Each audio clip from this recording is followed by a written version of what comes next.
Portanto, que diremos do nosso antepassado Abraão? Se de fato Abraão foi justificado pelas obras, ele tem do que se gloriar, mas não diante de Deus. Que diz a Escritura? Abraão creu em Deus, e isso lhe foi creditado como justiça. Ora, o salário do homem que trabalha não é considerado como favor, mas como dívida. Todavia, aquele que não trabalha, mas confia em Deus, que justifica o ímpio, sua fé lhe é creditada como justiça. Davi diz a mesma coisa quando fala da felicidade do homem, a quem Deus credita justiça, independente de obras. Como são felizes aqueles que têm suas transgressões perdoadas, cujos pecados são apagados. Como é feliz aquele a quem o Senhor não atribui culpa.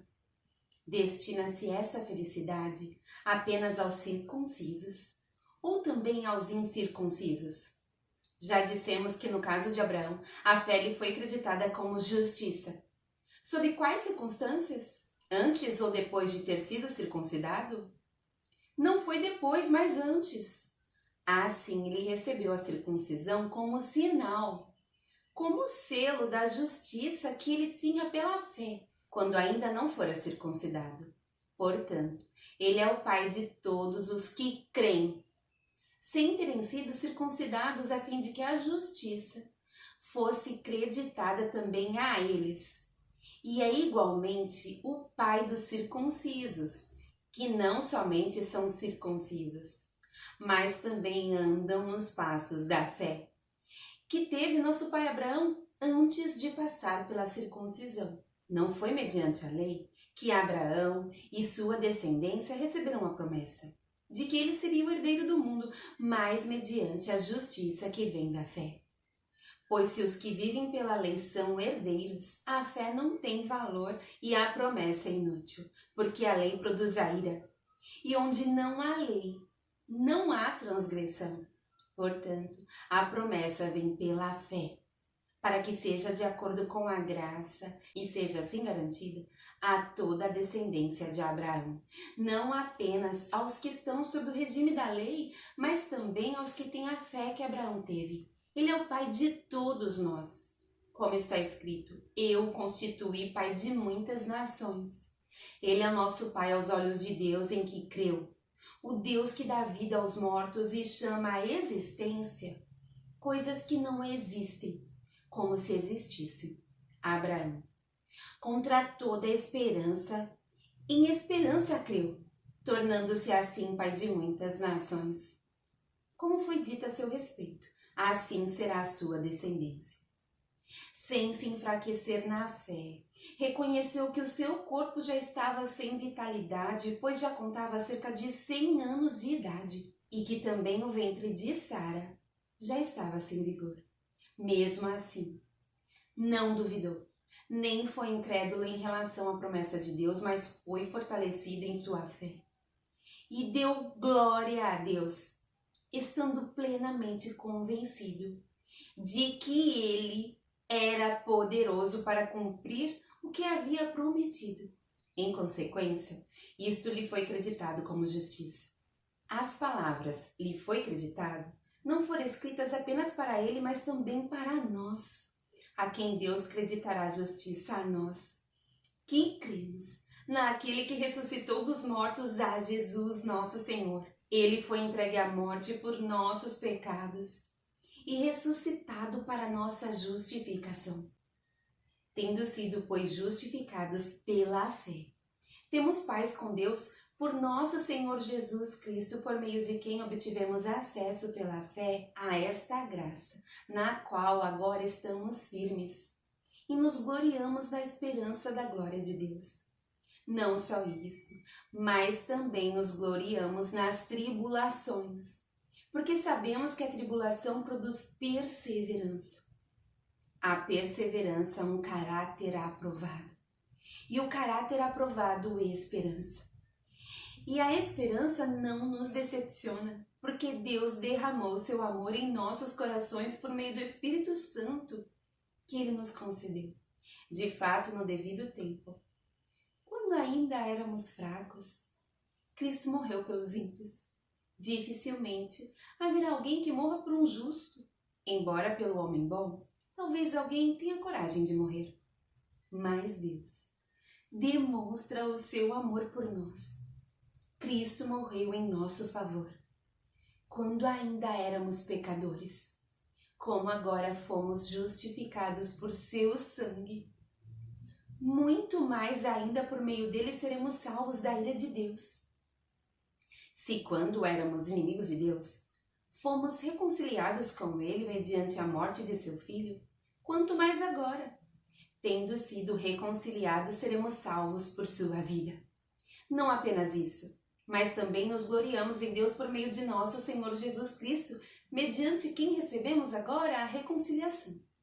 Portanto, da mesma forma, como o pecado entrou no mundo por um homem, e pelo pecado a morte, assim também a morte veio a todos os homens, porque todos pecaram. Pois antes de ser dada a lei, o pecado já estava no mundo. Mas o pecado não é levado em conta quando não existe lei. Todavia, a morte reinou desde o tempo de Adão até o de Moisés, mesmo sobre aqueles que não cometeram pecado semelhante à transgressão de Adão, o qual era um tipo daquele que haveria de vir. Entretanto, não há comparação entre a dádiva e a transgressão. De fato, muitos morreram por causa da transgressão de um só homem. Mas a graça de Deus, isto é, a dádiva pela graça de um só, Jesus Cristo, transbordou ainda para muitos. Não se pode comparar a dádiva de Deus com a consequência do pecado de um só homem. Por um pecado veio o julgamento que trouxe condenação, mas a dádiva decorreu de muitas transgressões e trouxe justificação. Se pela transgressão de um só, a morte reinou por meio dele, muito mais aqueles que recebem de Deus a imensa provisão da graça e a dádiva da justiça reinarão em vida por meio de um único homem, Jesus Cristo. Consequentemente, assim como uma só transgressão resultou na condenação de todos os homens, assim também um só ato de justiça resultou na justificação, que traz vida a todos os homens. Logo, assim como por meio da desobediência de um só homem muitos foram feitos pecadores, assim também, por meio da obediência de um único homem, muitos serão feitos justos.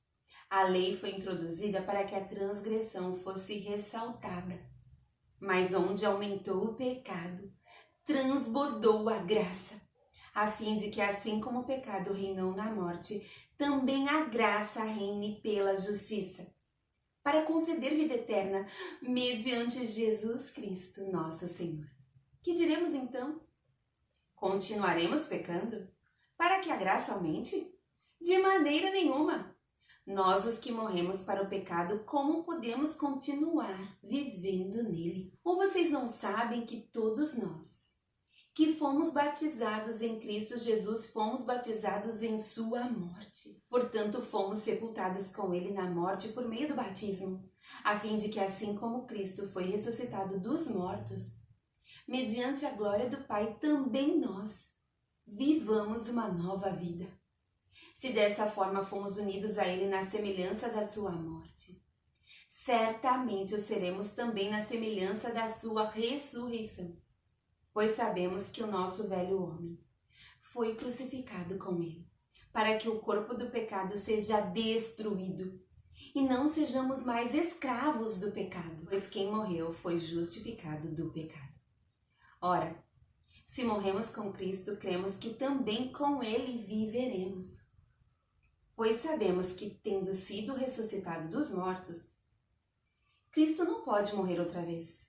A morte não tem mais domínio sobre ele. Porque morrendo, ele morreu para o pecado uma vez por todas, mas vivendo, vive para Deus. Da mesma forma, considerem-se mortos para o pecado, mas vivos para Deus em Cristo Jesus. Portanto, não permitam que o pecado continue dominando seus corpos mortais. fazendo que vocês obedeçam aos seus desejos. Não ofereçam os membros do corpo de vocês ao pecado como instrumento de injustiça. Antes, ofereçam-se a Deus, como quem voltou da morte para a vida. E ofereçam os membros do corpo de vocês a Ele, como instrumentos de justiça, pois o pecado não os dominará. Porque vocês não estão debaixo da lei, mas debaixo da graça. E então, vamos pecar, porque não estamos debaixo da lei, mas debaixo da graça. De maneira nenhuma. Não sabem que quando vocês se oferecem a alguém para lhe obedecer como escravos, tornam-se escravos daquele a quem obedecem. Escravos do pecado que leva à morte, ou da obediência que leva à justiça? Mas graças a Deus, porque embora vocês tenham sido escravos do pecado, passaram a obedecer de coração a forma de ensino que lhes foi transmitida. Vocês foram libertados do pecado e tornaram-se escravos da justiça. Falo isso em termos humanos por causa das suas limitações humanas, assim como vocês ofereceram os membros do seu corpo em escravidão à impureza e à maldade, que leva à maldade. Ofereçam-nos agora em escravidão à justiça, que leva à santidade. Quando vocês eram escravos do pecado, estavam livres da justiça. Que fruto colheram então das coisas das quais agora vocês se envergonham? O fim delas é a morte. Mas agora que vocês foram libertados do pecado e se tornaram escravos de Deus, o fruto que colhem leva à santidade. E o seu fim é a vida eterna, pois o salário do pecado é a morte. Mas o dom gratuito de Deus é a vida eterna em Cristo Jesus, nosso Senhor. Meus irmãos, falo a vocês como a pessoas que conhecem a lei. Acaso vocês não sabem que a lei tem autoridade sobre alguém apenas enquanto ele vive? Por exemplo, pela lei, a mulher casada está ligada a seu marido enquanto ele estiver vivo. Mas se o marido morrer, ela estará livre da lei do casamento. Por isso, se ela se casar com outro homem enquanto seu marido ainda estiver vivo, será considerada adúltera.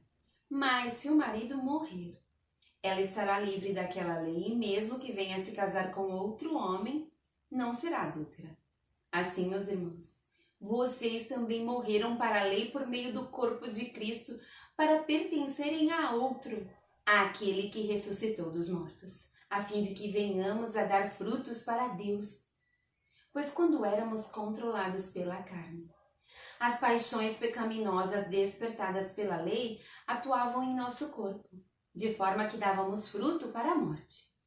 Mas agora, morrendo para aquilo que antes nos prendia, fomos libertados da lei para que sirvamos, conforme o novo modo do Espírito, e não segundo a velha forma da lei escrita. Que diremos então? A lei é pecado? De maneira nenhuma. De fato, eu não saberia o que é pecado a não ser por meio da lei, pois na realidade eu não saberia o que é cobiça se a lei não dissesse: não cobiçarás. Mas o pecado, aproveitando a oportunidade dada pelo mandamento, produziu em mim todo tipo de desejo cobiçoso, pois sem a lei o pecado está morto.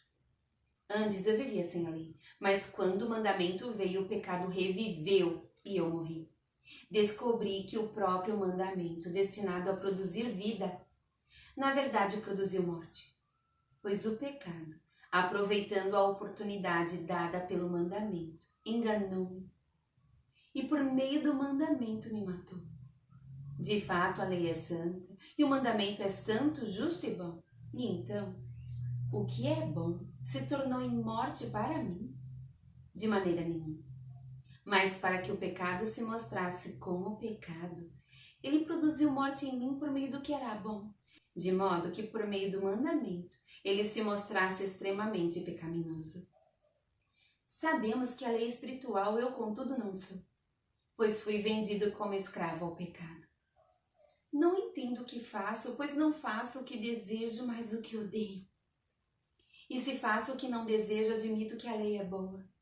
Neste caso, não sou mais eu quem o faz, mas o pecado que habita em mim. Sei que nada de bom habita em mim, isto é, em minha carne, porque tenho desejo de fazer o que é bom, mas não consigo realizá-lo.